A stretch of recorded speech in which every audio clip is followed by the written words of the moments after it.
আমন্ত্রণ যমুনা টেলিভিশনের বিশেষ আয়োজন কোরবানির হাটে। আপনাদের সাথে আছি আমি শাওন দত্ত। ধীরে ধীরে জমে উঠছে রাজধানীর পশুর হাট। দিনের শুরুর অংশেই ক্রেতাদের খুব একটা ভিড় না থাকলেও শেষ দিকে বাড়ে তাদের আনাগোনা। দরদাম করে পছন্দসই কোরবানির পশু কিনছেন ক্রেতারা। দুপুরের অসহনীয় গরমে অসুস্থ হয়ে পড়ে বড় আকারের কিছু গরু। তাদের সুস্থ রাখতে তাঁবুর ছায়াতে রাখা ও গোসল করানোর পরামর্শ দিচ্ছেন প্রাণী চিকিৎসকরা। মধ্য দুপুরের তপ্ত রোদ, খুঁটিতে বাঁধা সারি সারি গরু, ছোট বড় নানা আকারের গরুতে এরই মধ্যে কানায় কানায় পূর্ণ রাজধানীর প্রায় সব হাট। বেচাকেনা ঢিলে ঢালা। আপাতত গরুর যত্নেই সময় কাটাচ্ছেন খামারিরা। ঘুরে ঘুরে দরদাম করতেও দেখা যায় কয়েকজনকে। যে খোল ভুষির দাম ভাই, খেরের দাম, তাতে ভালো একটা প্রফিট পাচ্ছি না আমরা। এখন বেচা লাগবে তাই 380 দাম চাচ্ছি আমরা, হয়তো বা 350 হলে গরুটা সাইড দেবো, এরকম একটা আমরা একটা ইয়ে আছে। কয়েকদিন খাওয়ান দেই, তাহলে ওই গরুর অনেক সময় আদর করি, নামাই, ঘুরাই, ভালো লাগে। গরু আছে কিন্তু গরুওয়ালারা গরুর দাম ছাড়ে না। এই একটা 2,40,000 কইলাম, দিল না। গরুর সৌন্দর্যের একটা খুব গুরুত্বপূর্ণ অনুষঙ্গ হচ্ছে এই চুট। উত্তরা দিয়াবাড়ি পশুর হাটে এবার এমন উঁচু চুটওয়ালা গরুর সংখ্যা বেশ অনেক। খামারিদের প্রত্যাশা, সামনে আরও বেশ কয়েকটি দিন রয়েছে। অন্য বছরগুলোর চাইতে এবার তাদের ব্যবসা ভালো হবে। গরমে বেশ ঝক্কি পোহাতে হচ্ছে খামারিদের। রোদের তীব্রতায় সবচেয়ে বেশি কষ্ট পাচ্ছে বড় আকারের গরু। ছায়াতে রাখার পাশাপাশি নিয়ম করে গোসল করানোর পরামর্শ দিচ্ছেন প্রাণী চিকিৎসকরা। মানুষ তো থাকবে পথে না, গরু আর বেশি বিপদ আছে। যদি হাট মালিক যদি ফ্যানের ব্যবস্থা করতে, তাহলে মনে করেন যে আমরা ব্যবসায়িকরা খামারিরা গরু নিয়ে এসে শান্তি পেতাম। দেশের বাড়িতে ফ্যানের মধ্যেই থাকে, গরুগুলো অনেক যত্নে থাকে, কিন্তু এখানে এসে সেই যত্নটা পাচ্ছে না। আইন শৃঙ্খলা বাহিনী, তাদের বিভিন্ন ডিবি, পুলিশ, র্যাব, তারা তাদের নিরাপত্তা বাহিনী দিয়ে পুরা হাটকে নিরাপত্তার চাদরে ঢেকে রেখেছে। নিরাপত্তার দিক দিয়ে আমরা কোনো আপোষ করিনি। সকালে দিয়াবাড়ি পশুর হাট পরিদর্শনে যান মৎস্য ও প্রাণী সম্পদ মন্ত্রী আমিনুর রশিদ। তিনি জানান, খামারির স্বার্থে ভারতীয় গরু যেন না আসতে পারে সে ব্যাপারে সচেষ্ট রয়েছে সরকার। আমরা সর্বাত্মক ইয়ে করব যে যাতে করে ভারতীয় কোনো গরু বা অন্য দেশের কোনো গরু যেন না আসতে পারে। আসলে আমাদের গরুর দরকার নাই, আমরা কেন আনতে যাব? তারপরেও যদি কিছু এসে থাকে, এটা দুর্ভাগ্যজনক হবে। সব হাটের নিরাপত্তা নিশ্চিতে আইন শৃঙ্খলা বাহিনী সচেষ্ট রয়েছে বলেও জানান প্রাণী সম্পদ মন্ত্রী। তাজনুর ইসলাম, যমুনা নিউজ, ঢাকা। দর্শক, কোরবানির পশুর হাটের খবর জেনে নেব রাজধানী এবং রাজধানীর বাইরে থেকে। আমার সহকর্মীরা যুক্ত হচ্ছেন। শুরুতেই আফতাবনগরে আছেন সহকর্মী ফয়সাল মাহমুদ, যাব তার কাছে। ফয়সাল, হাটে এই মুহূর্তে কেনা বেচা কেমন দেখছেন? সব মিলিয়ে সার্বিক চিত্র কেমন? শাওন, বিকেলের দিকে কিছুটা বৃষ্টি হয়েছে, ফলে বৃষ্টির কারণে আপাতত বাজার কিছুটা ঠান্ডা রয়েছে। যদিও সারাদিনের তুলনায় সন্ধ্যা বা বিকালের পরপরই কিন্তু ক্রেতাদের উপস্থিতি বা আগের তুলনায় বেড়েছে। আমরা দেখছি যে সন্ধ্যার পরপর বা সন্ধ্যা নামার সাথে সাথেই কিন্তু ক্রেতারা দিনের ব্যস্ততা কিংবা তাদের কাজকর্ম সেরেই কিন্তু তারা বাজার মুখী হচ্ছেন এবং প্রায় অনেক পরিবারই, অসংখ্য পরিবারই আসছেন এবং তারা তাদের পছন্দের গরু কেনার জন্য বাজার ঘুরে ঘুরে দেখছেন এবং বিক্রেতারাও বেশ অপেক্ষা করছেন, যেহেতু আর 2-1 দিন বাকি আছে। এখানে একজন বিক্রেতা রয়েছেন। আজকে বাজার পরিস্থিতি কেমন দেখছেন? মোটামুটি ভালো। ভালো। কবে নাগাদ আপনারা এখানে এসেছেন আর বেচা কেনা হয়েছে কিনা? আজকে আছি, বেচানি করিনি, কেবল যাচ্ছি। ক্রেতারা তো আসছে, কেমন হাটটা কেমন? ভালো ভালো। আচ্ছা শাওন, যেমনটি শুনছেন যে গত কয়েকদিনের তুলনায় তাদের আজকে কিছুটা বেচা কেনা কিংবা ক্রেতাদের উপস্থিতি আগের তুলনায় বেড়েছে।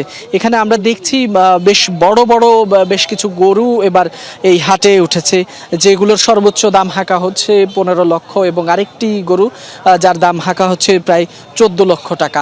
এর পাশাপাশি যদি বলি ক্রেতা চাহিদার মধ্যে যদি বলি, সেটি হচ্ছে মাঝারি কিংবা ছোট সাইজের গরুগুলোই কিন্তু ক্রেতারা দেখছেন এবং তাদের পছন্দের তালিকায় শীর্ষে বলা যায়। আমরা এর আগে বিক্রেতাদের সাথেও কথা বলেছি, তারা বলছেন যে ক্রেতারা এখনও সেভাবে বেচা কেনা শুরু হয়নি। এর মূল কারণ হিসেবে তারা বলছেন ক্রেতারা হয়তো ভাবছেন যে ঈদ যত ঘনিয়ে আসবে ততই বাজারের গরুর দাম ছাড়া হবে কিংবা পশুর দাম ছাড়বেন বিক্রেতারা। আবার বিক্রেতারাও আশায় বসে আছেন যে হয়তো বাজারের শেষ দিকে গরুর দাম উঠবে এবং তারা হয়তো একটু বেশি লাভে তারা বিক্রি করবেন। তো সেই জায়গা থেকেই আসলে ক্রেতা বিক্রেতা উভয়ই কিন্তু এখনও তারা আশায় আছেন যে বাজার হয়তো আরও কিছুটা জমে শেষ দিকে এসে হয়তো তারা কেনাকাটায় হয়তো আরও কিছুটা লাভবান হতে পারবেন। তো এখানে আরেকজন ব্যবসায়ী আছেন, আমরা আপনার সাথে একটু কথা বলতে চাই। আপনারা কতদিন যাবত এখানে এই বাজারে এসেছেন আর বেচা কেনা কেমন হয়েছে? এই বছর তো এবার তো নতুন হাট লাগাইছে বুঝছেন। আমরা হদিন ছিলাম বাড্ডা আফতাবনগর ছিলাম, ওখানে হাট করছে 17 বছর, মাঝখানে 2 বছর হাট হয় নাই। আমরা ছিলাম লাগে আপনার 100 ফিট 2 বছর হাট করছি। এবছর আবার এই যার হাট লাগছে আমরা এখানে আইছি বছর। আজকে তো দেখছি বেশ কাস্টমাররাও আসছেন, ক্রেতারাও আসছেন, তারা আসলে কেমন দাম হাঁকাচ্ছেন? এরা তো ধরা যে এরা খালি কমের আশায় ঘুরতেছে, আর আমার তো পড়তে হচ্ছে না, যে বাজার এবার পড়তে হচ্ছে না, তো পড়তে হলে তো আমরা তো ছাড়তেছি না, এটাও দাম গেছে না। শাওন, যেমনটি শুনছিলেন যে বিক্রেতারাও বলছেন যে আসলে ক্রেতারাও আসছেন, তবে তাদের যে প্রত্যাশিত দাম সেটি কিন্তু এখনো হচ্ছে না। হয়তো আরও ঈদ যতই ঘনিয়ে আসবে ততই আসলে বেচা কেনা বাড়বে, এটা তারা প্রত্যাশা করছেন এবং গরুর ক্রেতা এবং বিক্রেতা দুজনেই আসলে লাভের আশায় আছেন। এখন দেখা যাক, হয়তো সামনে সময় যত বাড়বে ততই আরও বেচা কেনা বাড়বে। তবে এই মুহূর্তে যদি বলি ক্রেতাদের উপস্থিতিও আছে, বাজার গরম আছে, বেচা কেনা কিছুটা কম। সময়ের সাথে সাথে নিশ্চয়ই সেটাও বেড়ে যাবে। ফয়সাল, অনেক ধন্যবাদ আপনাকে। এবার একটু রাজশাহীর খবর জানবো, তারেক মাহমুদ সাথে আছেন। তারেক, এই মুহূর্তে হাটে পশু বেচাকেনার কি অবস্থা দেখছেন রাজশাহীতে? বেচাকেনা একদমই শেষ পর্যায়ে এবং সারা দিন, বিশেষ করে দুপুরের পর থেকে বিকেল এবং সন্ধ্যার একটু আগ পর্যন্ত কিন্তু প্রচুর পরিমাণে গরু বিক্রি হয়েছে। বড় সাইজের যে গরুগুলো সেগুলো আমি যতটুকু দেখেছি যে এই সিটি হাট থেকে ঢাকা এবং দেশের বিভিন্ন প্রান্তের যারা ব্যাপারী রয়েছেন তারা কিনে ট্রাকে কিন্তু লোড করে ঢাকাসহ বিভিন্ন জায়গাতে তারা নিয়ে যাওয়ার যে প্রস্তুতি সেটি বিকেল থেকে কিন্তু ছিল এবং এখন পর্যন্ত সেটি কিন্তু চলছে। ট্রাকে যে গরুগুলো আসলে আছে সেগুলো বড় সাইজের গরু এবং স্থানীয় যারা ক্রেতা রয়েছে তারা ছোট মাঝারি সাইজের যে গরুগুলো সেগুলো কিন্তু কিনছেন। এখন পর্যন্ত কিন্তু দাম দর চলছে হাটে, কিন্তু ক্রেতা বিক্রেতাদের যে হাকডাক সেটি কিন্তু আমি দেখতেই পাচ্ছি।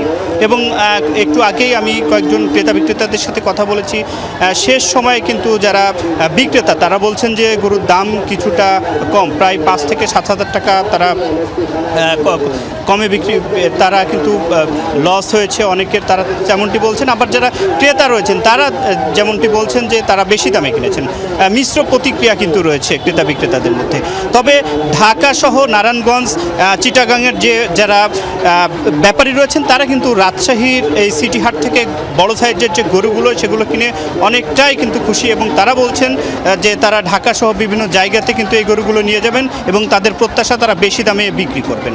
এবং আজকে প্রায় 30 থেকে 35,000 টাকা মনে যতটুকু আমি দেখছি যে ছোট মাঝারি সাইজের যে গরুগুলো সেগুলো কিন্তু বিক্রি হয়েছে, আর বড় গরু কিন্তু আরও কম দামে কিন্তু আরও 2-1,000 টাকা কমে কিন্তু বিক্রি হয়েছে। এবং আজকে ছোট সাইজের যে 2 থেকে 3 মনের যে গরুগুলো সেগুলো বিক্রি হচ্ছে 80 থেকে 1 লাখ টাকা, মাঝারি 3 থেকে 4 মনের গরু 1,20,000 থেকে 1.5 লাখ টাকা এবং বড় 4 থেকে 6 মনের গরু বিক্রি হচ্ছে 1.5 লাখ টাকা থেকে 2.5 লাখ টাকা পর্যন্ত। এবং এই বিশেষ করে সকালের পর থেকে বেলা 12টার পর থেকে আসলে রাজশাহীর এই সিটি হাট কিন্তু রাজশাহীর সব থেকে বড় হাট। সিটি হাট, তাহিরপুর হাট এবং বানেশ্বর হাট এবং সিটি হাটটি সব থেকে বড় হাট। এই হাটে ছোট বড় মাঝারি সকল সাইজের গরু কিন্তু পাওয়া যায় এবং বড় সাইজের যে গরুর ক্রেতারা বেশিরভাগ ব্যাপারীরাই ঢাকাসহ বিভিন্ন জেলার এবং তারা কিন্তু ব্যাপক পরিমাণে গরু কিনেছেন। আমি সকাল থেকে কিন্তু তেমনটি দেখতে পাচ্ছি এবং এখন পর্যন্ত কিন্তু যারা ক্রেতা রয়েছে অনেকে গরু বিক্রি করেছেন এবং যারা গরু কিনে নিয়ে যাচ্ছেন শেষ পর্যায়ে, এবং এখন যাদের গরু বিক্রি হয়নি তারা কিন্তু ক্রেতার অপেক্ষায় রয়েছেন, দাম দর ঠিক করছেন। এবং ঢাকাসহ বিভিন্ন জায়গায় কিন্তু একটু পরপরে আমি দেখতে পাচ্ছি 5টি 7টি করে ট্রাক লোড করে কিন্তু নিয়ে যাওয়া হচ্ছে। শাওন। তারেক, অনেক ধন্যবাদ আপনাকে। কোরবানির পশু বেচাকেনার খবর আমরা জানছিলাম। এ পর্যায়ে একটু যেতে চাই খুলনায় আমার সহকর্মী শেখ আল এহসানের কাছে। এহসান, হাটে বেচাকেনা এই মুহূর্তে ঠিক কতটা জমে উঠল? দাম নিয়ে ক্রেতা বিক্রেতাদের কি মন্তব্য? দর্শক, আমরা খুলনার খবরও জানবো শেখ আল এহসানের কাছ থেকে, তবে তার আগে একটু রংপুরে যেতে চাই। সেখানে আছেন সরকার মাজহারুল মান্নান, জানবো তার কাছ থেকে। মাজহার, হাটে বেচাকেনা কেমন দেখছেন, বিস্তারিত জানতে চাই। মাজহার, আপনি শুনতে পাচ্ছেন কিনা? হাট আছে সেই লালবাগের গরুর হাট থেকে হাটে আছি আমরা। যে আপনাদের গরু অর্থাৎ ছোট, মাঝারি এবং বড় ধরনের গরু এখানে উঠেছে, এবং আমরা যে তথ্যটি আপনাদেরকে দিতে চাই সেটি হচ্ছে যে এখানে মাঝারি যে গরুটা আছে সেই গরুটা বেচা বিক্রি বেশি হচ্ছে, এবং ছোটটা কিন্তু যেগুলো বেশি বড় গরু সেগুলো কিন্তু বেচা বিক্রি হচ্ছে না। আমরা একটু এখানে শুনতে চাই, ভাই কি অবস্থা বলো তো, দামের কি অবস্থা, কত দাম পাচ্ছেন আপনাদের গরু? বলছে কত? আচ্ছা, আর আপনাদের কত মন পড়লো? 6 মন ধরে আপনাদের। আচ্ছা, এটা কতক্ষণ ধরে আসেন? এই যে গরুটি আমরা দেখালাম সেটি হচ্ছে যে বেলা 2টা থেকে তিনি এখানে আসেন। 1,80,000 টাকা তিনি দাম চেয়েছেন এবং 1,52,000 টাকা পর্যন্ত এখানে বলেছেন। আপনি ক্রেতা? আপনি কি ক্রেতা? আচ্ছা, বলেন তো গরুর কি অবস্থা, দামের কি অবস্থা? আমরা মাজহারের মাধ্যমে রংপুরের পশু বেচাকেনার হাটের খবরাখবর দেখছিলাম। সরাসরি বেশ জমে উঠেছে সেখানে, আমরা দেখতে পাচ্ছিলাম। একটু খুলনায় যেতে চাই এ পর্যায়ে সহকর্মী শেখ আল এহসানের কাছে। এহসান, আপনি এখন নিশ্চয়ই শুনতে পাচ্ছেন, হাটে বেচাকেনা কতটা জমে উঠেছে জানতে চাই। দাম নিয়ে ক্রেতা বিক্রেতারা কি বলছেন সেই সম্পর্কেও বলবেন। শাওন, খুলনার শহরের একমাত্র পশুর হাট যেটি, সেটা হচ্ছে সিটি কর্পোরেশন নিয়ন্ত্রিত জড়াগেট এলাকায় কোরবানির পশুর হাট।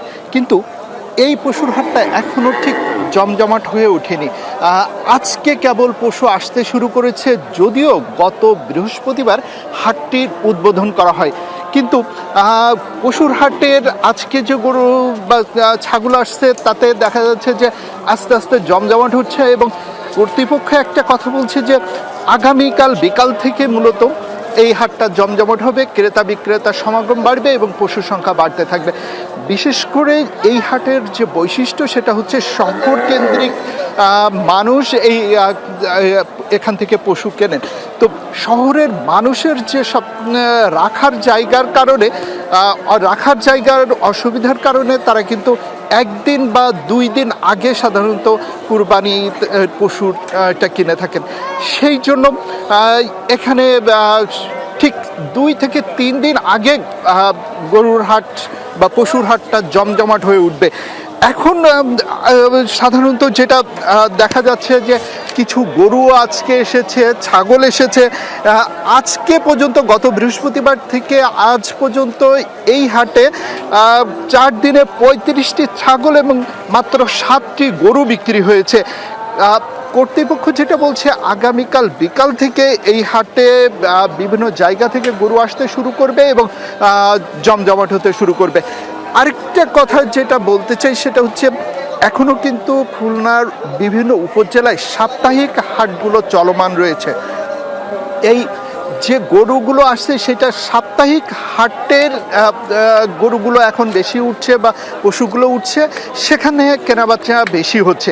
শহরের মানুষের কেনাবেচাটা শুরু হবে মূলত মঙ্গল বুধবারে এবং বৃহস্পতিবারে। এটা ঈদের সকাল পর্যন্ত এই হাটে কেনাবেচা হবে। সবচেয়ে বড় যে এই হাটে, গত বছর এই হাটে গরু বিক্রি হয়েছিল, পশু বিক্রি হয়েছিল 6,651টি পশু বিক্রি হয়েছিল। এর মধ্যে গরু ছিল 4,383টি, ছাগল ছিল 2,162টি, আর ভেড়া ছিল 103টি, মহিষ ছিল 3টি। সব মিলিয়ে এবারও ঠিক একই পরিমাণ গরু, ছাগল বা ভেড়া বিক্রি হতে পারে, এমনটাই প্রত্যাশা করছেন কর্তৃপক্ষ। শাওন। ইহসান, অনেক ধন্যবাদ আপনাকে। ঈদুল আজহা উপলক্ষে জামালপুরের ইসলামপুর বাজার স্টেশন থেকে এবারও ক্যাটল স্পেশাল ট্রেনের সুবিধা দেওয়া হচ্ছে খামারি ও ব্যবসায়ীদের। এতে প্রতিটি গরু পরিবহনে মাত্র 500 টাকা খরচ পড়ে। ট্রেনে কোরবানির পশু পরিবহনে খরচ কমার পাশাপাশি বেশ কিছু সুবিধার কথাও বলেছেন ব্যবসায়ী ও খামারিরা।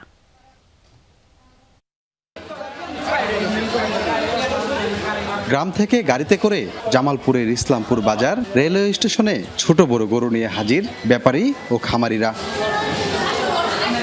প্রতি বছরের মতো এবারও রাজধানীর বিভিন্ন হাটে বিক্রি হবে জামালপুর অঞ্চলের গরু। যাতায়াতের দুর্ভোগ এড়াতে এবার জেলা থেকে 3টি ট্রেনে 75টি ওয়াগনে 1200টি গরু নিয়ে ঢাকায় পৌঁছে ক্যাটল স্পেশাল ট্রেন। আমরা গেছে বছর গরু নিয়ে গেছিলাম, আমরা অনেক সুবিধা পাইছি। টাকের চেয়ে টাকে অন্য অন্য জায়গায় যায় হয়তো ছিনতাইকারী করে, ওই জন্য আমরা ট্রেনে নিয়ে যাই। ট্রেনে গরু নিয়ে গেলে আমার রিক্সা হয় না, টাকা নিয়ে গেলে ডাকাতের ভয় আছে, অ্যাক্সিডেন্টের ভয় আছে। ব্যবসায়ীরা বলছেন ট্রেনে পশু পরিবহনে খরচ কমার পাশাপাশি যানজটের ভোগান্তি আর দুর্ঘটনার ঝুঁকি থেকেও রক্ষা পাওয়া যায়। এদিকে অবিকৃত গরু নিয়ে ঢাকা থেকে ফেরার জন্য ফিরতি ট্রেনের ব্যবস্থা করার দাবি জানিয়েছেন ব্যবসায়ীরা। ধরেন আপনার টাকে যে ভাড়া আসছিল কত 20,000 টাকা, এবার হয়েছে আমি ধরেন 30-35,000 টাকা ভাড়া। ট্রেনের মধ্যে মনে করেন খের খুর নিয়ে যাওয়ার সুবিধা আছে, খাদ্য ভুসি ভাসি এলে নিয়ে যাওয়া খাদ্য আছে, আপনার ঘাস ঘুষ নিয়ে যাওয়ার ভাই সুন্দর ভাই। আমরা এটাই তো চাই যাতে আমার কোনো টেনশন না থাকে। আমরা তো ঢাকা শহর যাই রিক্সের ব্যাপার নিয়ে। প্রতিটি ওয়াগনের ভাড়া নির্ধারণ করা হয় 8,000 টাকা। ওয়াগনে জায়গা পায় 16টি গরু। সুবিধা বেশি পাওয়ায় গরু পরিবহনে ব্যবসায়ীদের আগ্রহ বাড়ার কথা জানিয়েছে রেলওয়ে। প্রতি ওয়াগনের ভাড়া হচ্ছে 8,000 টাকা এবং এবার অন্যান্য বছরের তুলনায় এবার আমাদের চাহিদা আরও বেশি এবং সেই তুলনায় আমাদের গাড়ি স্বল্পতার কারণে পুরোপুরি চাহিদা দিতে পারি নাই। করোনা পরিস্থিতি আর কম খরচে পশু পরিবহনে 2021 সাল থেকে ক্যাটল স্পেশাল ট্রেন চালু করে রেলওয়ে। সাগর ফরাজি, যমুনা নিউজ, জামালপুর।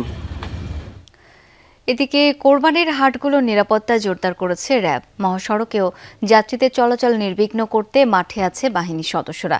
সকাল থেকে নারায়ণগঞ্জ সিদ্ধিরগঞ্জে কয়েকটি অস্থায়ী পশুর হাট পরিদর্শন করেন র্যাব 11 এর কোম্পানি কমান্ডার আব্দুর রশিদ। জানান যাত্রীবাহী যানবাহন ও পশুবাহী গাড়িগুলো নির্বিঘ্নে যাতায়াতের জন্য মহাসড়কে শৃঙ্খলা বজায় রাখতে কাজ করছে র্যাব। অপ্রীতিকর ঘটনা এড়াতে বিভিন্ন মোড়ে চেকপোস্ট বসানোর পাশাপাশি সাদা পোশাকে নজরদারি রাখা হচ্ছে। এদিকে বরগুনায় হাটে নিরাপত্তা নিশ্চিতে কাজ করছে র্যাব 8। হাটের সার্বিক পরিস্থিতি পর্যবেক্ষণ করেন বাহিনীর সদস্যরা। ছিনতাই, জাল টাকা লেনদেন, চাঁদাবাজি ও মলম পার্টি রোধে সর্বোচ্চ কঠোর অবস্থানের কথাও জানানো হয়।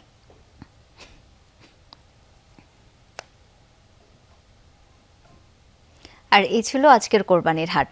আমাদের সাথে থাকার জন্য সবাইকে অসংখ্য ধন্যবাদ।